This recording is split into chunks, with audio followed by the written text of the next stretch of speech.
Good morning students.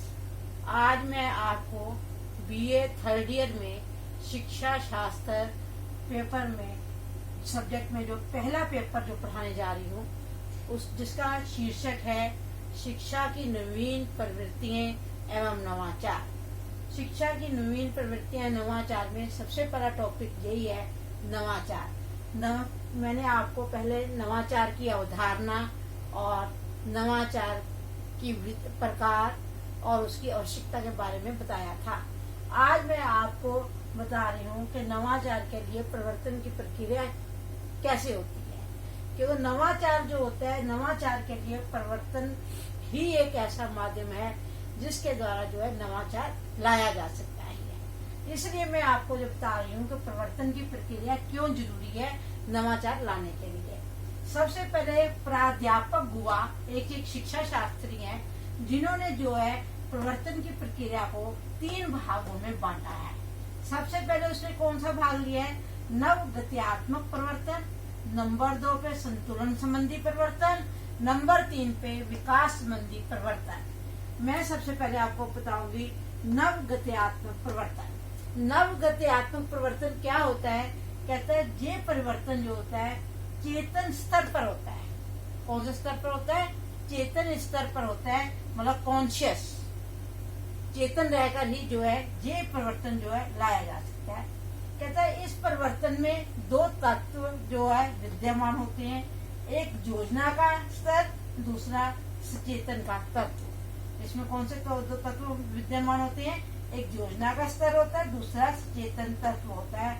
इसमें जो है व्यक्ति जो होता है व्यक्तिगत और सामाजिक दोनों लेवल्स पर जो है अपना विकास करना चाहता है। इसलिए जब वो अपने दोनों लेवल्स पर जो दोनों स्तरों पर अपना विकास करना चाहता है तो वो क्या करता है कि वो इस दिशा में जो है नवाचार की दिशा में क्या होता है वो आगे बढ़ता है।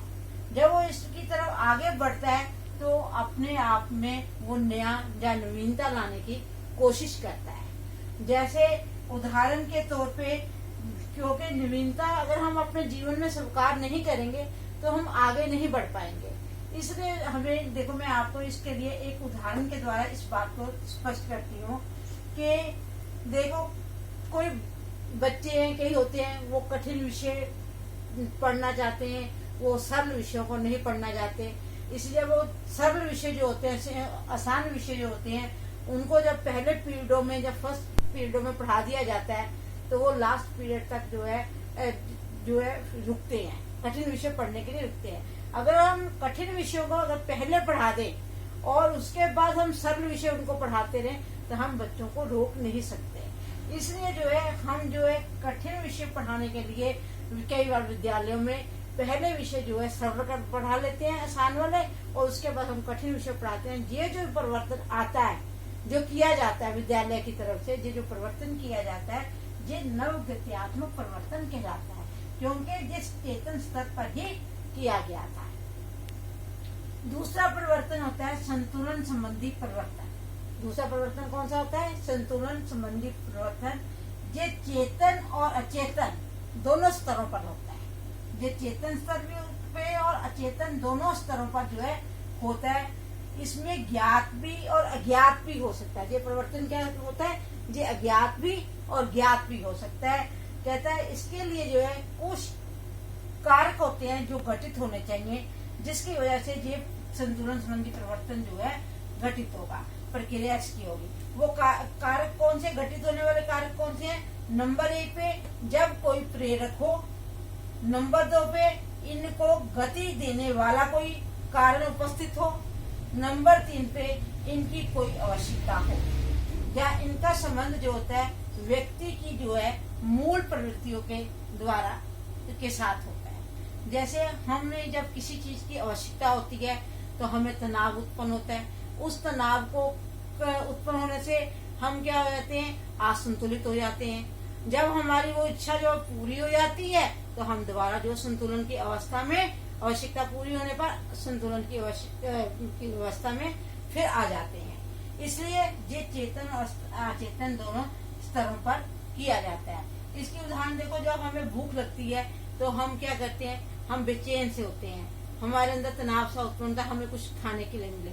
जब हम अपना खा लेते हैं और उसके बाद हमें क्या, हम संतुष्ट हो जाते हैं, तो हम जो है अपने आप को क्या कर लेते हैं, संतुलित व्यवस्था में ले आते हैं।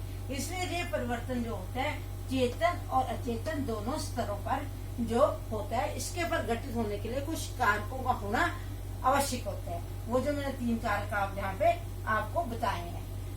तीसरे नंबर पे होता है हमारा कौन सा परिवर्तन की प्रक्रिया कैसे होती है, विकास संबंधी परिवर्तन। कौन सा परिवर्तन होता है, विकास संबंधी परिवर्तन। ये सिर्फ अचेतन स्तर पर ही होता है। ये जो है सिर्फ किस पे होता है, अचेतन स्तर पर ही होता है।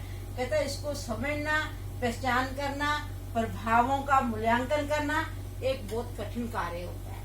ये हमें आम व्यक्ति जो है इसको जान ही नहीं सकता कि ये परिवर्तन हो रहा है या नहीं हो रहा है। जैसे पहाड़ कई बार गिरते हैं, जहाँ प्रकृति अपना कोई रूप धारण करती है, उसके बारे में आम व्यक्ति को जानकारी नहीं होती, परंतु वो जो है इसलिए इस परिवर्तन को समझना, पहचानना और इसके प्रभावों को जो है उनका मूल्यांकन करना जो है बहुत कठिन कार्य होता है। ये परिवर्तन जो है लगातार जो है चलते रहने वाला परिवर्तन होता है। विकास संबंधी परिवर्तन कैसा होता है, ये लगातार जो है चलते रहने वाला परिवर्तन होता है। इसलिए जो है इस परिवर्तन का क्रम जो है प्राकृतिक, सामाजिक, सांस्कृतिक क्षेत्र में जो है हमेशा चलता रहता है।